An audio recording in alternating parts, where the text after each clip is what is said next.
안녕하세요. 미국 마스터입니다. 미국 생활에서 절대 빠질 수 없는 게 있다면 그건 바로 자동차일 겁니다. 워낙 땅이 넓다 보니 한국처럼 촘촘하게 대중교통망을 갖추기가 매우 어렵고요. 그러다 보니 미국 생활에서 차는 거의 발이라고 보면 될 정도입니다. 차가 없으면 아예 사람 구실을 하기가 어렵습니다. 물론 우버나 이런 택시 서비스를 이용할 수도 있지만 대도시에서 조금만 벗어나도 택시를 잡는 것 자체가 쉽지가 않습니다. 오늘은 이와 관련해서 컨슈머 리포트에서 33만 명을 대상으로 조사한 자료를 바탕으로 2024년 최악의 자동차 리스트를 발표했는데요. 그 내용을 전해드리려 합니다. 우선 컨슈머 리포트는 미국 내에서 가장 공신력이 있는 소비자 정보를 다루는 곳이라고 볼 수 있고요. 정말 다양한 후기 정보들이나 분석 자료들이 있는 곳이라서 오늘 공유드리는 리스트는 꼭 염두에 두셨다가 추후 차를 구매하실 일이 있으시다면 꼭 한번 참고해 보시면 좋을 것 같습니다. 구매 만족 최악의 차량 탑10을 10위부터 공유드려 볼게요. 최악의 차량 10위는 바로 지프의 랭글러입니다. 전통적인 오프로드 차량으로 많은 남자분들이 로망 같은 비주얼을 가지고 있고요.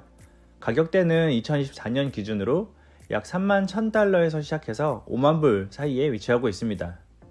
스티어링이나 서스펜션, 엔진, 드라이브 시스템 등 여러 부분에서 다소 실망스럽다는 의견이 많았고요. 만족도 점수는 27점에 불과했습니다. 참고로 이 점수는 100점 만점입니다. 최악의 차량 9위는 또다시 지프의 그랜드 체로키입니다.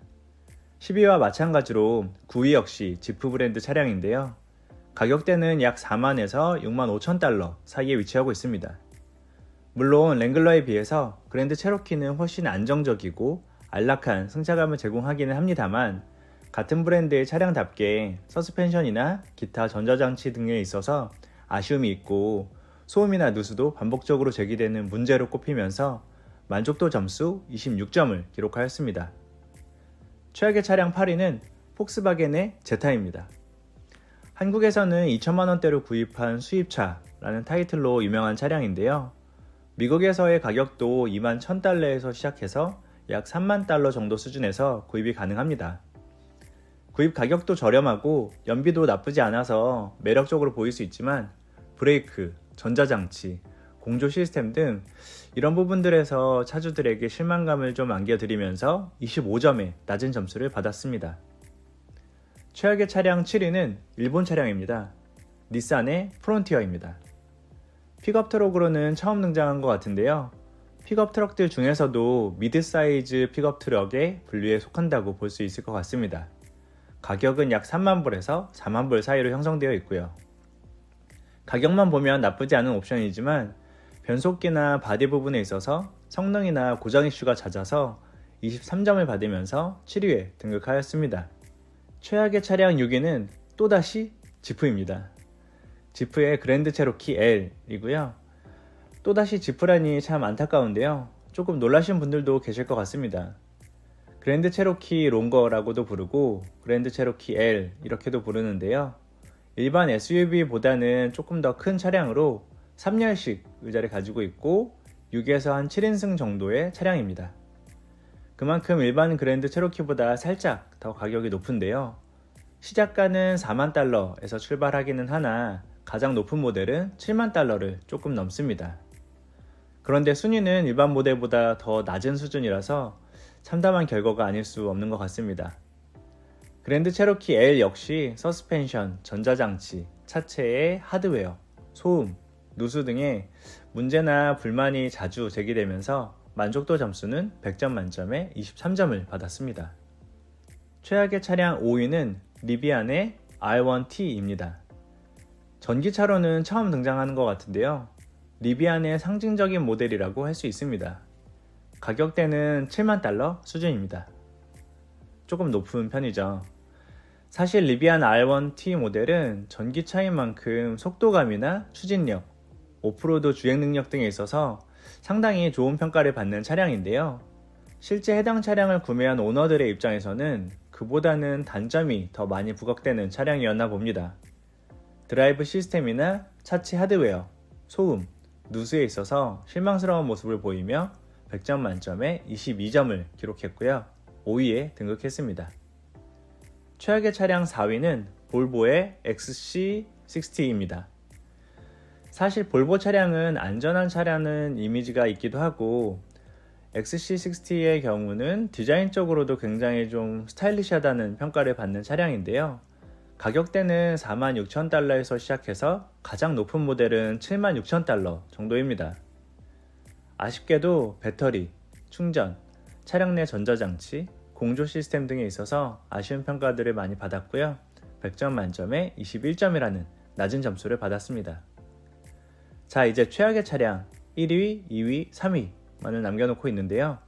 그 전에 아직 구독을 하지 않으셨다면 구독 버튼을 꼭 한번 눌러주시면 너무나 감사할 것 같다 라는 말씀을 좀 드려보고요. 혹시 구독을 조금 부담스럽다고 느끼신다면 좋아요라도 부탁을 드려보겠습니다. 그럼 다시 리스트로 돌아와서 최악의 차량 대망의 3위는 바로 포드의 F150 하이브리드입니다. F150은 사실 미국에서는 픽업 트럭의 클래식이라고 할 수 있을 정도로 가장 교과서적이고 또 대중적인 픽업 트럭인데요. 하이브리드 모델을 통해서 일반 엔진과 전기 충전 시스템의 장점을 두루 갖출 수 있게 되었습니다. 가격대는 약 6만에서 8만 달러 사이에 위치하고 있습니다. 하지만 안타깝게도 오너들의 만족도는 기대감을 전혀 충족시켜주지 못하고 있는 것으로 보입니다. 장점들만 합쳐졌다기보다는 오히려 변속기, 배터리 등 일반 엔진의 문제점과 전기자동차의 문제점 등 단점들이 더 부각되는 차량이라는 평가를 받으며 처음으로 20점 아래인 19점을 받았습니다. 최악의 차량 2위는 폭스바겐의 타오스입니다. 타오스? 처음 들어보는 분들이 아마 많으실 것이라고 생각합니다. 미국에서도 사실 그리 유명한 차량은 아니고요. 실제로 처음 들어본 사람이 많다고 합니다. 다만 SUV이면서도 가격대가 23,000에서 시작을 하는 등 가격적인 혜택이 좀 큰 차량이다 보니까 나름 어느 정도 또 판매량이 있는 차량이기도 합니다. 하지만 굳이 우리가 이제 기억을 하지도 않아도 되는 차량이기도 하죠. 왜냐하면 구매하신 분들의 만족도 점수가 고작 18점에 불과하기 때문입니다. 브레이크, 변속기, 엔진, 전자 시스템, 소음 등 다방면으로 굉장히 실망스럽다는 의견이 대부분입니다. 그럼 이제 최악의 차량 대망의 1위만을 남겨두고 있는데요. 33만 명의 오너들이 뽑은 최악의 차량 1위는 바로 크라이슬러의 퍼시피카 하이브리드입니다. 미니밴이라고 불리는 카테고리에 속한 이 차량은 약 5만에서 6만 달러 정도의 가격대를 가지고 있는데요. 패밀리카로 쓰기에 딱 좋은 사이즈입니다. 하지만 배터리, 충전, 차량 내 전자장치 등에 있어서 최악의 평가를 받으면서 고작 14점에 불과한 점수를 받게 되었습니다. 다시 말씀드리지만 만점이 30점이라거나 50점이라거나 그렇지 않습니다. 100점입니다. 그래서 100점 중에 14점을 받았다고 하면 얼마나 많은 불만과 아쉬움들이 있었는지 가늠하실 수 있겠죠. 그런데 이렇게만 끝내면 그럼 뭘 사라는 건지 알기가 좀 어렵죠. 그래서 같은 기관에서 발표한 2024년에 가장 추천할 만한 최고의 차량 탑10도 공유드려 보려 합니다. 정확히는 추천할 만하다기보다는 이미 구매하신 분들의 만족도가 높은 차량이라고 보시면 될 것 같고요. 놀라운 사실이 하나 있는데 최악의 차량 10위에 지프 브랜드 차량이 여러 대 있었던 것처럼 만족도가 가장 높은 최고의 차량 10위에도 역시 어떤 특정 브랜드의 차량이 여러 대가 랭크되어 있다는 점입니다. 같이 좀 보시면 좋을 것 같은데요. 먼저 10위는 도요타의 하이랜더 하이브리드입니다. 만족도 점수는 75점을 받았습니다. 9위는 도요타의 코롤라 차량으로 77점을 받았고요.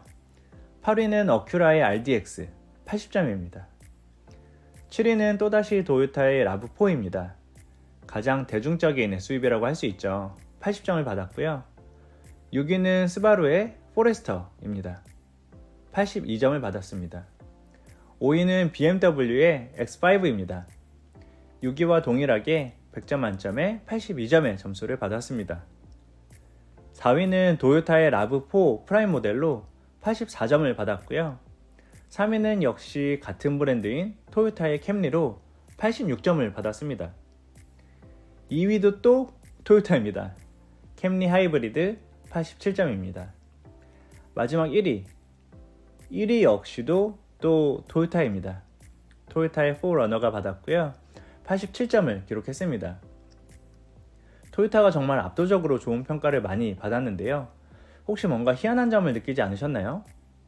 바로 세단보다 SUV, 미니밴, 픽업 트럭 같이 사이즈가 매우 큰 차량들의 비율이 세단에 비해 훨씬 높다는 점입니다.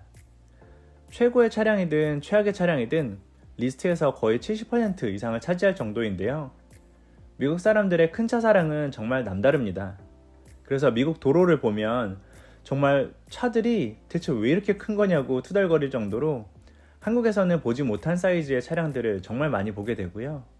심지어 그냥 일반 사무직 직장인인데도 이렇게 고개를 들어서 올려다봐야 할 정도로 큰 픽업 트럭을 몰고 다니는 경우도 많습니다.